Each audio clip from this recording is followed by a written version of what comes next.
चलिए आज एक काफ़ी महत्वपूर्ण क्वेश्चन के साथ हम आपके सामने हैं और वो क्वेश्चन है लेंस मेकर फॉर्मूला क्या है। काफ़ी इम्पोर्टेंट, जितना भी इसको इम्पोर्टेंट बोलिएगा वो कम होगा इसके लिए, क्योंकि किसी भी एग्ज़ाम में यहाँ से कुछ ना कुछ तो प्रश्न रहेगा। चाहे आप बोर्ड की बात करें या किसी कॉम्पिटिटिव एग्ज़ाम की बात करें, कहीं भी जाएंगे तो लेंस मेकर फॉर्मूला से रिलेटेड एक आध दो क्वेश्चन रहना ही रहना है।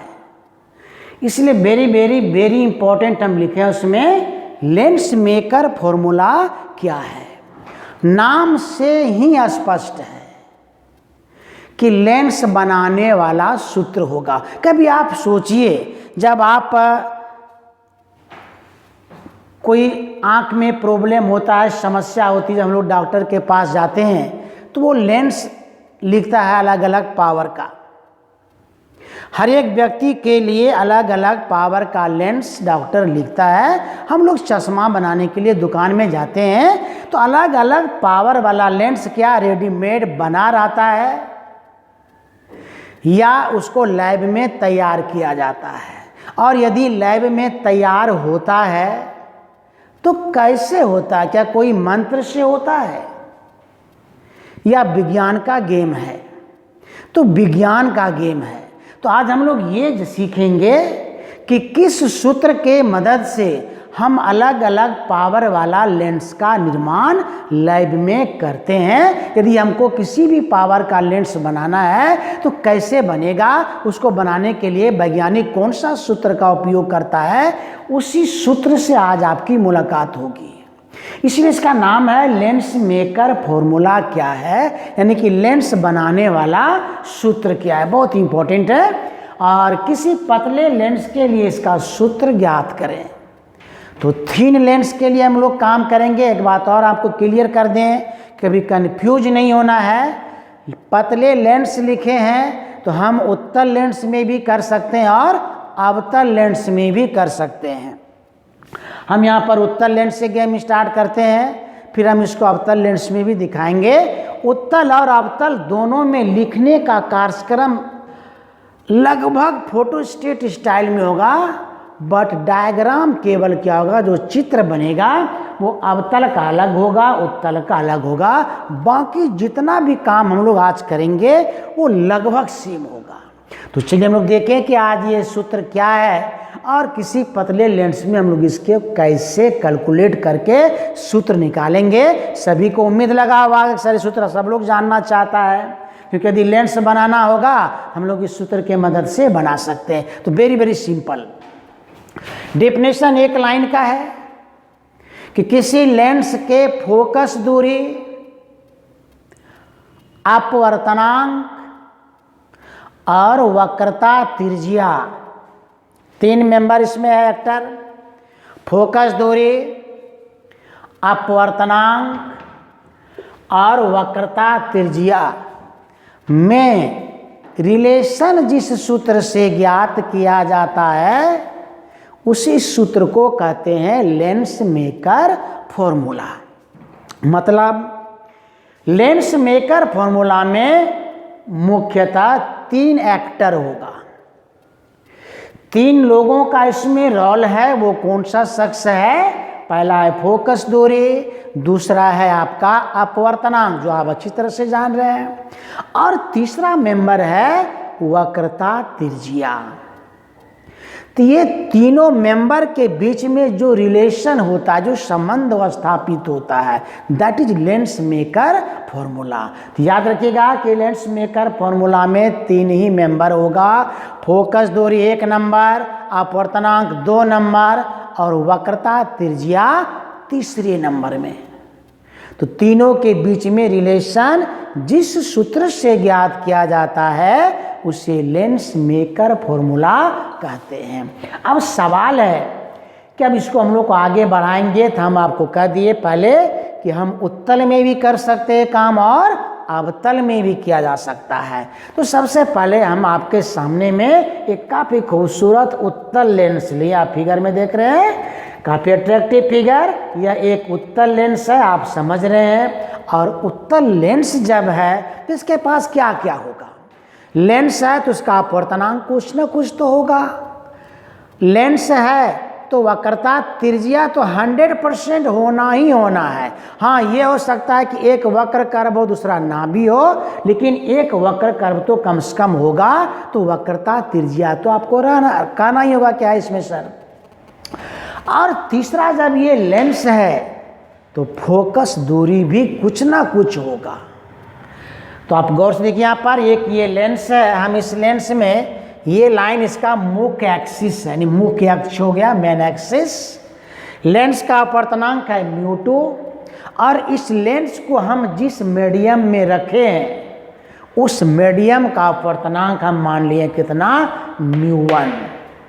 बी केयरफुल, मीडियम का अपवर्तनांक कुछ भी हो सकता है। मतलब कुछ भी का मतलब हम क्या बोल रहे हैं, मेरा कहना है कि जो मीडियम होगा उसका अपवर्तनांक लेंस के अपवर्तनांक के बराबर हो सकता है, लेंस के अपवर्तनांक से कम हो सकता है और लेंस के अपवर्तनांक से अधिक भी हो सकता है। तो यहाँ पर क्या है, यहाँ पर हम ये मान के चले हैं कि माध्यम का जो अपवर्तनांक है लेंस के अपवर्तनांक से कम है। कम है तो कुछ भी हो सकता है, एयर हो सकता है, वैक्यूम हो सकता है, अन्य और कुछ भी हो सकता है। तो फिगर में हमने दिखाने का प्रयास किया है कि एक उत्तल लेंस है जिसका अपवर्तनांक μ2 है और μ1 अपवर्तनांक वाले मीडियम में इसको रखा गया है, जो फिगर में आप देख रहे हैं। और जब लेंस है तो वक्रता त्रिज्या तो होगा। तो हम यहाँ पर ये फर्स्ट सरफेस है, वक्र सतह, इसका नाम दिया ABC।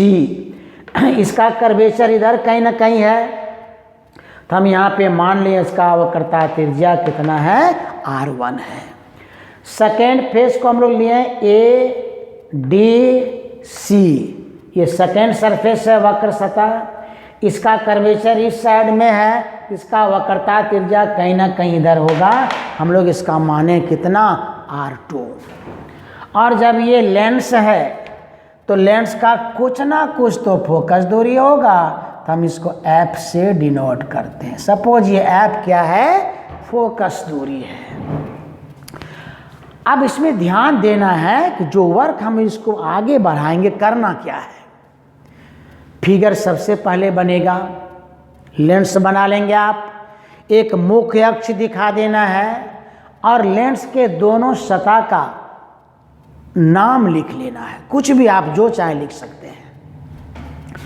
उसके बाद जैसे आप फिगर बनाएंगे तो पब्लिक को 2 लाइन में बताने का प्रयास करना है कि माना μ2 अपवर्तनांक, F फोकस दूरी तथा R1 और R2 वक्रता त्रिज्या का एक उत्तल लेंस μ1 अपवर्तनांक वाले माध्यम में स्थित है। इसको रटना नहीं है, चित्र बन गया, अकॉर्डिंग टू डायग्राम आप लिखेंगे कि माना μ2 अपवर्तनांक, फिगर में आप दिखा चुके हैं, F फोकस दूरी तथा R1 और R2 वक्रता त्रिज्या का एक उत्तल लेंस कहाँ रखा हुआ है, तो μ1 अपवर्तनांक वाले माध्यम में स्थित है, ये लिखा गया है। फिर हम पब्लिक को ये भी बताने का प्रयास किए हैं कि μ2 का मान μ1 से क्या है, अधिक है। जब μ1 से अधिक है इसका मतलब ये हो जाएगा विरल माध्यम, ये हो जाएगा विरल माध्यम और लेंस हो जाएगा सघन माध्यम। तो यहाँ पर भी आप विरल लिख सकते हैं। यानी कुल मिला के इतना तो क्लियर है कि लेंस को हम जिस मीडियम में रखें वह माध्यम क्या है, विरल माध्यम, यानी रेयर मीडियम है। अब अगला कार्यक्रम करने के पहले हम लोग सबसे पहला काम क्या करेंगे कि 2 सतह है ABC और ये काला वाला है ADC, 2 सतह है। हम देखिए अब सूत्र सिद्ध करने का तरीका बहुत ही इजी है। करना आपको क्या है कि बारी बारी से अलग अलग सतह के लिए हम लोग काम करेंगे। चूंकि लेंस है, 2 कर्वेचर इसमें हम दिखाए हैं, एक कर्वेचर भी हो सकता है, केस में निकालेंगे उसको। लेंस है तो 2 कर्वेचर है, दोनों कर्वेचर का नाम हम अलग अलग लिखे हैं, ए बी सी और ए डी सी। तो 1 बाय 1 हम लोग मूव करेंगे तो इजी हो जाएगा। सबसे पहले जो हमारा कार्यक्रम होगा वह प्रथम सतह ए बी सी के लिए। तो एक लाइन में हम यहाँ लिखने का कोशिश किए हैं कि पुनः माना मुख्य अक्ष के ओ बिंदु पर एक बिंदु वस्तु यानी पॉइंट ऑब्जेक्ट स्थित है। कहाँ पर है? ये मुख्य अक्ष है, इसके ओ बिंदु पर, यहाँ पर ओ बिंदु है, इसके ओ बिंदु पर एक पॉइंट ऑब्जेक्ट क्या है? स्थित है। कोमा दे देंगे, जिससे आती हुई आपतित किरण प्रथम वक्र सतह ABC से अपवर्तन के बाद V' दूरी और I' बिंदु पर मिलती है। एक बात आप याद रखेंगे, ये जो काम आप कर रहे हैं फर्स्ट कर्वेचर के लिए, सेकेंड आप है बट हम समझेंगे सेकेंड फिलहाल यहाँ पे नहीं है, केवल फर्स्ट कर्वेचर की बात करें तो इस बिंदु वस्तु से आती हुई आपतित किरण, अब यहाँ पर आपतित होगी, ये हो गया हमारा आपतन बिंदु, समझो रहा इसको, ये आपतन बिंदु हो गया। आपतन बिंदु पर एक परपेंडिकुलर डालना है, तो कर्वेचर पर लंब डालने का तरीका उसके सेंटर ऑफ कर्वेचर से लाइन मिला दो, वो लंब हो जाएगा। तो सेंटर ऑफ कर्वेचर कहीं ना कहीं तो इस कर्व का होगा, तो हम एक लाइन यहाँ से देखिए इसके सेंटर से मिलाए हैं। ये प्रथम सतह का सेंटर ऑफ कर्वेचर है, वक्रता केंद्र बोलते हैं। हम इस सेंटर ऑफ कर्वेचर से एक लाइन लाल रंग में दिखाएं, रेड कलर में, हम इसको मिला दिए, ये इस सतह पर परपेंडिकुलर हो जाएगा। अब ये आपतित किरण OP यहाँ से इस रास्ते पे जाना चाहती थी, लेकिन चाहने से कुछ नहीं होता है, मीडियम चेंज किया, अपवर्तन के नियम का पालन करना होगा। अब यहाँ पर क्या होगा? तो जाना तो बेचारा किधर था, लेकिन विरल से सघन माध्यम में प्रवेश कर रही है। तो according to law of refraction अपवर्तन के नियम से जाएंगे तो इसको अभिलंब की ओर मुड़ना होगा। और ये वाला हमारा नॉर्मल है, ये अभिलंब है हमारा, देखिए फिगर में दिखा है।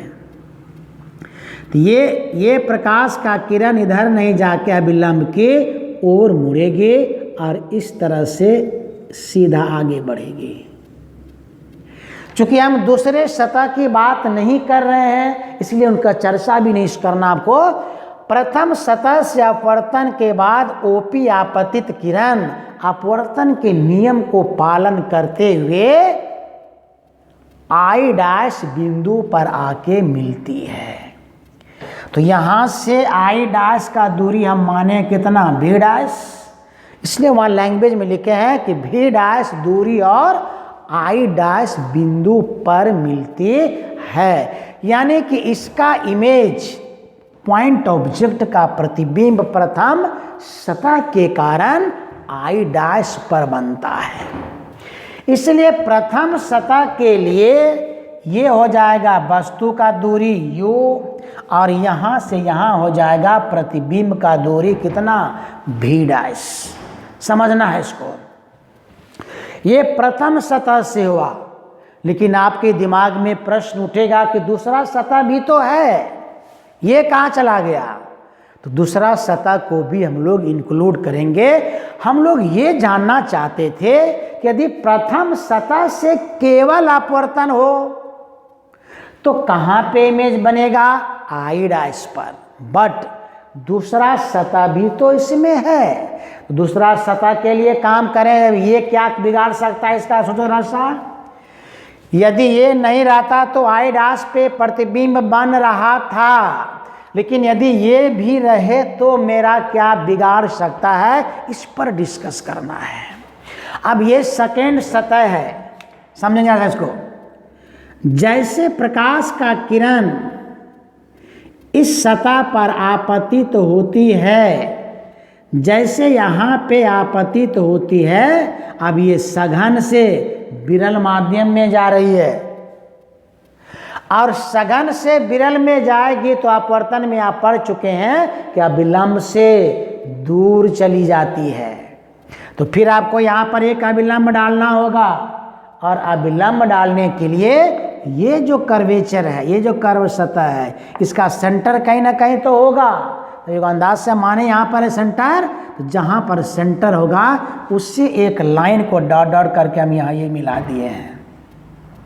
ये नॉर्मल हो गया अविलंब। अब ये यदि दूसरा सतह नहीं था तो प्रकाश का किरण ऐसे चली जाती, बट दूसरा सतह भी है, इसलिए प्रकाश के किरण को एक बार और सर झुकाना होगा, यानी अविलंब से दूर जाना है। ये वाला अविलंब है, ये लाइन अविलंब है, तो अविलंब से दूर का मतलब आप यदि आप इधर ले जाइएगा तो अविलंब की ओर हो जाएगा, दूर का मतलब नीचे। इसलिए हमने क्या किया, ये डॉटेड लाइन को नीचे दिखा इस तरह से। अब ये अविलंब से दूर जा कर के कहाँ मिल रही है, आई बिंदु पर मिल रही है। लेंस से आई की दूरी को हमने भी से डिनोट किया है। इसका मतलब कि सेकेंड सतह के कारण आई डैश पर प्रतिबिंब अब नहीं बनेगा। अब ये प्रतिबिंब कहाँ बनेगा, आई पर। यदि मान लीजिए कि सेकेंड सतह नहीं था, आपका प्रतिबिंब आई डैश पे बना, आप जैसे वहाँ से आए देख रहे हैं प्रतिबिंब आई पर बना है, आप पूछेंगे कौन यहाँ पे प्रतिबिंब बना दिया, तो सेकेंड कर्वेचर एडीसी बोलेगा कि हम बनाए हैं, क्योंकि इस लेंस में हम भी हैं, इसलिए मेरा भी बात चलेगा। तो सेकेंड सतह के कारण इसका प्रतिबिंब कहाँ बन गया, आई पर बन गया। इसलिए सेकेंड सतह के लिए आई डैश पर बना प्रतिबिंब एक काल्पनिक वस्तु की तरह कार्य करता है, जिसका प्रतिबिंब कहाँ बनता है, आई पर बनता है। तो इस तरह से दोनों सतह का पार्शियली स्टडी करना है आपको, एक साथ नहीं, अलग अलग।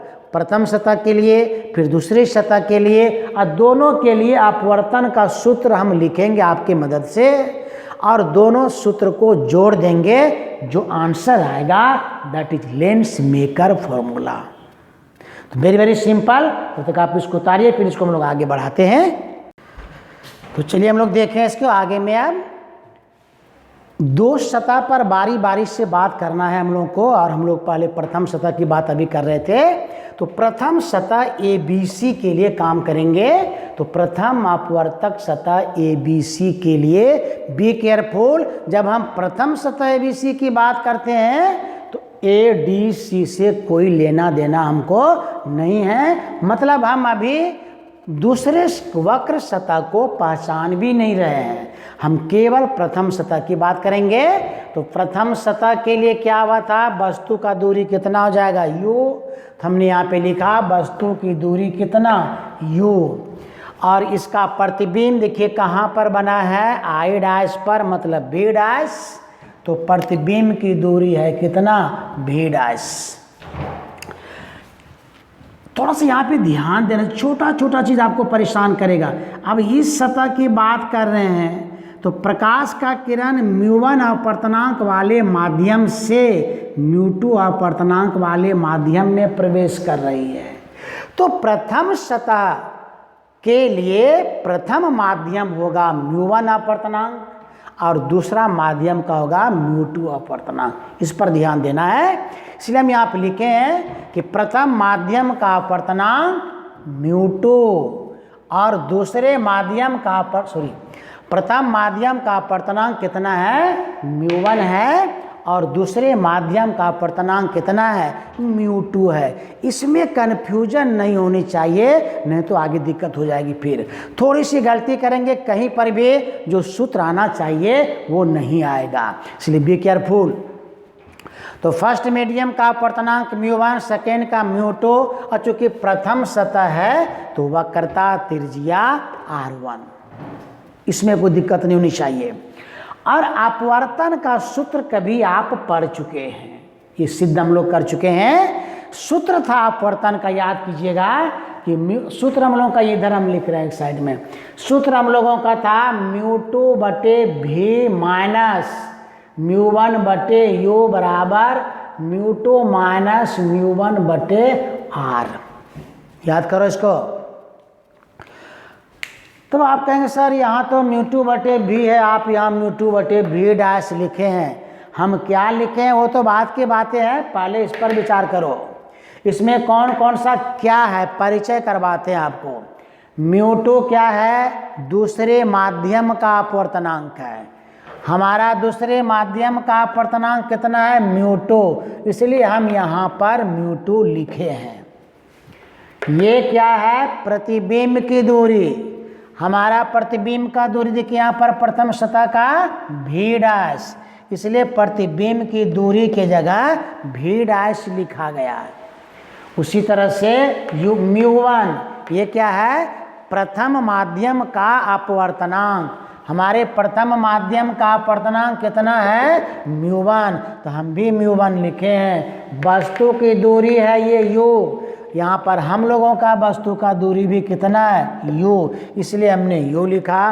बराबर फिर है दूसरे का अपवर्तनांक माइनस पहले का अपवर्तनांक, तो μ2 माइनस μ1 बटे r है वक्रता त्रिज्या, तो हमने प्रथम सतह है तो r1 लिखे हैं। तो इसी के सहायता से ये सूत्र लिखना है और इसको बोलेंगे समीकरण फर्स्ट। तो ये तो रेडीमेड आपको याद रहना चाहिए और इसके आधार पर आप ये सूत्र लिख सकते हैं, क्योंकि सारा डाटा हमारे पास उपलब्ध है। ये वह सिर्फ प्रथम सतह का, हम दूसरी सतह की बात करें। सेकेंड सरफेस के लिए अभी हमने आपसे बात किया था कि सेकेंड सतह के लिए आई डैश पर बना प्रतिबिंब काल्पनिक वस्तु की तरह कार्य करता है, जिसका प्रतिबिंब कहाँ बनता है, आई पर। अभी आप देख चुके हैं कि सेकेंड सतह के कारण ही आई डैश वाला प्रतिबिंब आई पर बना है। हम यहाँ पे लिखे हैं कि पुनः दूसरी अपवर्तक सतह एडीसी के लिए आई डैश पर बना प्रतिबिंब काल्पनिक वस्तु की तरह कार्य करता है, जिसका प्रतिबिंब आई बिंदु पर बनता है। तो अब इसके हिसाब से फिर आपको डाटा लिखना पड़ेगा, यानी कि इस सतह के लिए आई डैश यहाँ से यहाँ तक होगा वस्तु का दूरी, इसलिए वस्तु की दूरी में हम लिखेंगे यहाँ पर कितना, v डैश। ये केयरफुल यहाँ पे हम सेकेंड सतह की बात आपसे कर रहे हैं। सेकेंड सतह के लिए v डैश पर बना प्रतिबिंब काल्पनिक वस्तु की तरह कार्य करता है, इसलिए वस्तु की दूरी v डैश और प्रतिबिंब v पर बनता है, तो प्रतिबिंब की दूरी v हो जाएगा।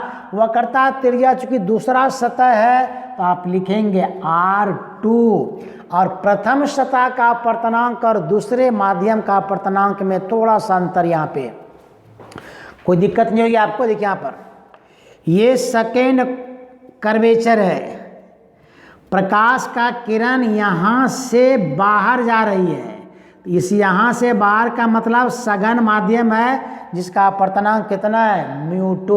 तो μ2 अपवर्तनांक से μ1 अपवर्तनांक वाले माध्यम में जा रही है, तो प्रथम माध्यम का अपवर्तनांक हो जाएगा कितना, μ2, और दूसरे का अपवर्तनांक कितना हो जाएगा, μ1।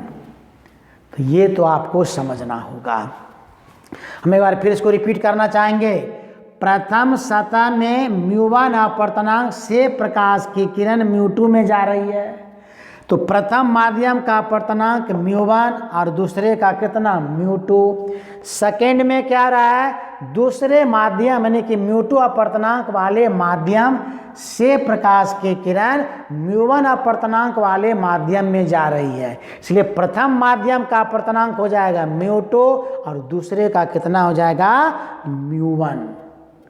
अब इसी के हिसाब से आपको फिर क्या करना है, अपवर्तन का सूत्र लिखना है। तो अब आप लिख सकते हैं। अब फिगर की कोई ज़रूरत नहीं है, फिगर आप तो बना ही चुके होंगे। देखिए फिर हम लिखेंगे कि पुनः अपवर्तन के सूत्र से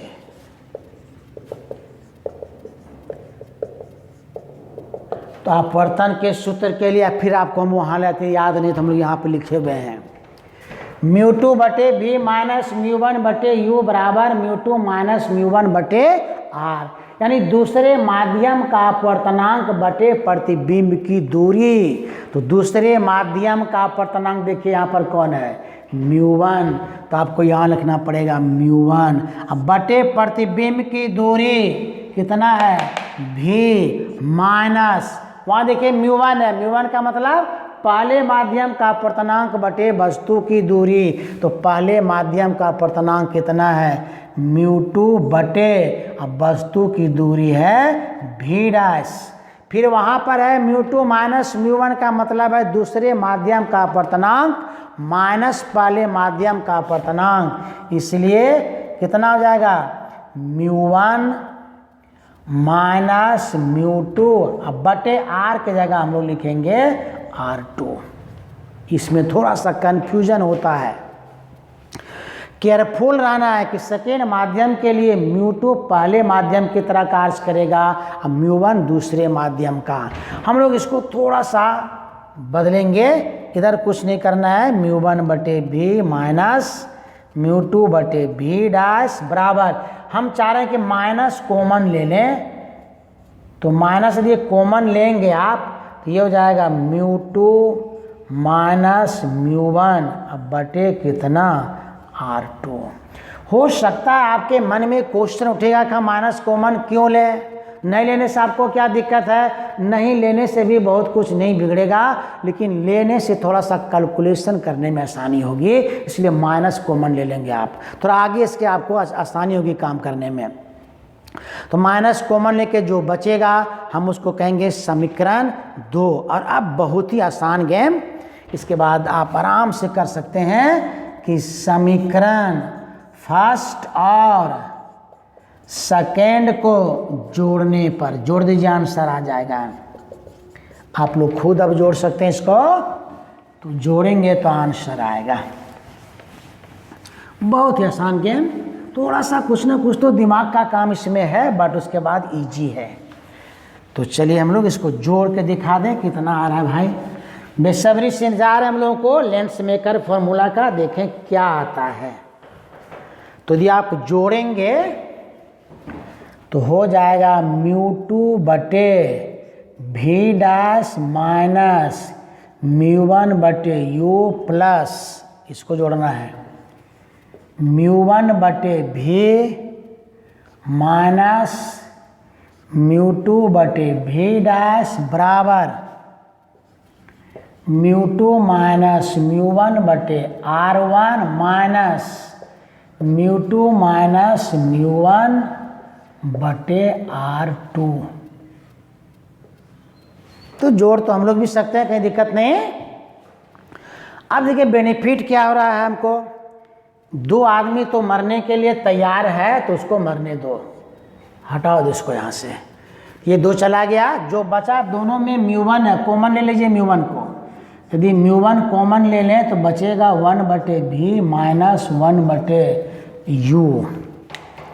और इधर देखिए तो μ2 माइनस μ1 दोनों में, इसको कॉमन ले लो। तो यदि μ2 माइनस μ1 को कॉमन ले लिया जाए तो बचेगा 1 बटे r1 माइनस 1 बटे r2। कहीं दिक्कत नहीं, हम लिख सकते हैं इसलिए 1 बटे v माइनस 1 बटे u।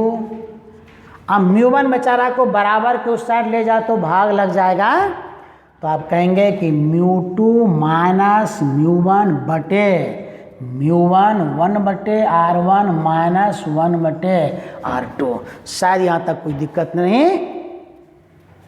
हम लोग और कुछ कर सकते हैं इसमें, थोड़ा सा इसको आगे बढ़ाते हैं, एक स्टेप और बढ़ा दें। 1 बटे v माइनस 1 बटे u बराबर, अब इसको थोड़ा पार्शियली अलग कर दो तो ये हो जाएगा μ2 बटे μ1 माइनस μ1 बटे μ1 और 1 बटे r1 माइनस 1 बटे कितना r2। तो μ1 और μ1 बेचारा चला गया, जाने वाला को कोई रोक नहीं सकता है, इसको जाने दो। जो बचा उस पर विचार करेंगे आप। बचा 1 बटे v माइनस 1 बटे u बराबर म्यू 2 बटे म्यू 1 माइनस 1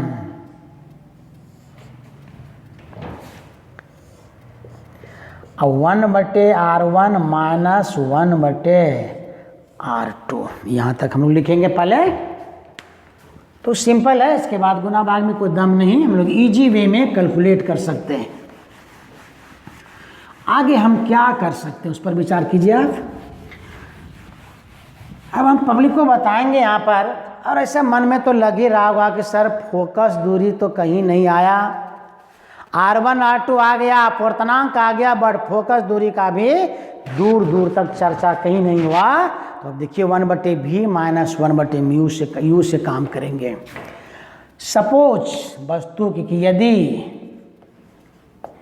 u बराबर अनंत हो तो v बराबर f होगा। लेंस में आप प्रतिबिंब बनाना सीखे हैं। यदि वस्तु बहुत दूर से आ रही है, अनंत से आ रही है, तो उसका प्रतिबिंब मुख्य फोकस पर बनता है।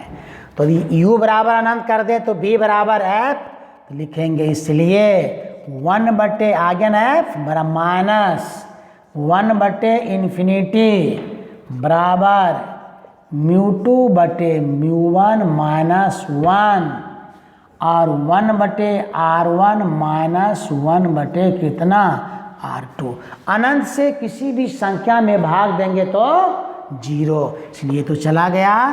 तो फाइनल क्या आ गया, 1 बटे f बराबर म्यू 2 बटे म्यू 1 माइनस 1 बटे R1 माइनस 1 बटे कितना R2। और इसको हम लोग बॉक्स में कर लें, क्योंकि मेन सूत्र है यही, इसमें कहीं शक नहीं है।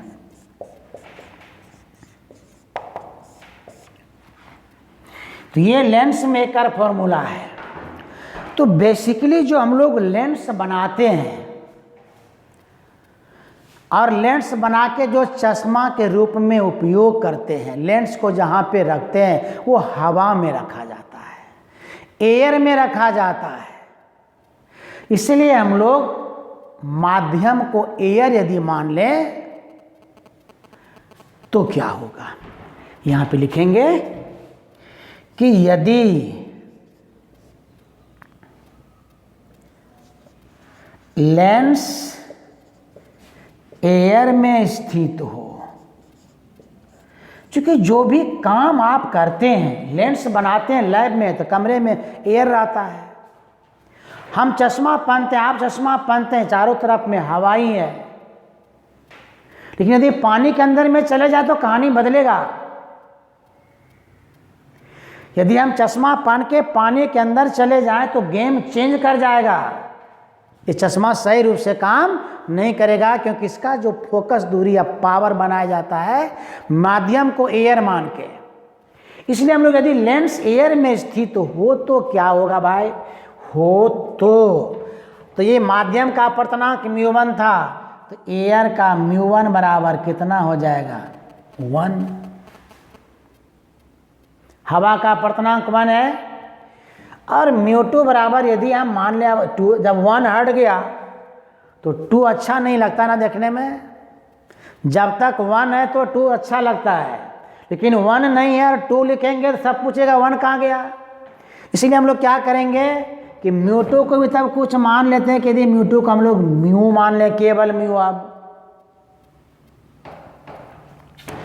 या इस म्यू का मतलब अब क्या हो गया, थोड़ा और इसको क्लियर करो। ये हुआ लेंस, लेंस को ग्लास लिख देते हैं, नहीं तो लेंस ही ठीक रहेगा। लेंस कहते हैं लेंस का अपवर्तनांक किसके अपेक्षा, एयर की अपेक्षा। तो ये भी लिख सकते हैं, ये भी चलेगा। तो माना हुआ चीज़ होता है, कोई टेंशन नहीं आपको। और देखिए अब क्या आएगा फाइनल, बहुत ही अच्छा सूत्र। यदि हवा की बात करें तो हम लोग नीचे वाला सूत्र का उपयोग करेंगे, और कोई मीडियम में डुबा दिया जाए, रखा जाए हवा के अलावे, तो हम लोग इसका उपयोग करेंगे। तो अब देखिए आपका सूत्र होगा 1 बटे एफ इक्वल टू, अब यहाँ हो जाएगा म्यू 2 है तो म्यू बटे कितना 1 माइनस 1 अब 1/R1 माइनस 1/R2, तो फाइनल 1/F बराबर mu minus 1/R1 minus 1/R2। तो याद रखना कि ये एयर में गेम हो रहा है ना, तो ये फोकस दूरी एयर का होगा जब माध्यम एयर है।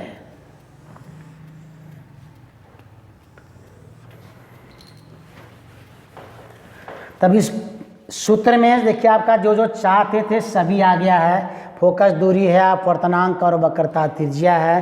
पब्लिक को बताइए कि यह लेंस मेकर